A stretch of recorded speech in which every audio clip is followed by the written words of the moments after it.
On avait envie d'écrire un autre livre de management, un livre qui nous serve à nous, parce on utilisait déjà des pratiques, on avait envie de les écrire, de les décrire, et puis d'être capable de les diffuser et de les disséminer. Écrire un livre sur le management opérationnel, ça nous a permis d'aider les gens, de les accompagner, de leur permettre de réussir leur mission par des outils simples, pratiques. On a commencé à travailler en 2008. Au début, on n'était pas forcément hyper alignés sur nos pratiques. Et puis petit à petit, on a fait des projets ensemble. On avait envie, ensemble, de créer cette bibliothèque d'outils et de bonnes pratiques.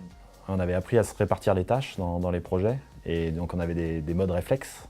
Donc petit à petit, il y avait une espèce de noyau de bonnes pratiques, d'idées qui attendaient qu'on le mette de manière plus concrète. Qu'on en fasse un ensemble de pratiques, de modes de fonctionnement, et qui sont devenus, de fait, avec le travail qu'on a fait avec les équipes, dans un certain nombre de cas, des modes réflexes et des références. Notre mission, c'est pas forcément de résoudre le problème projet et technique, mais aussi de transformer les gens et leur donner des outils pour s'en sortir.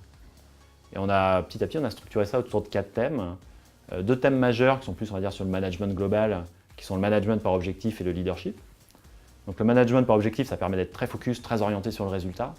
Le leadership, ça permet de ne pas dégrader tout ce qui est autour du résultat, donc l'implication des équipes, la motivation, l'énergie.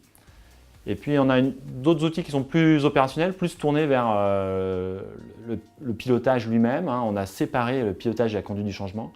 On s'était rendu compte que la conduite du changement, c'était souvent simplifié à c'est juste la formation, c'était souvent sacrifié à la fin du projet.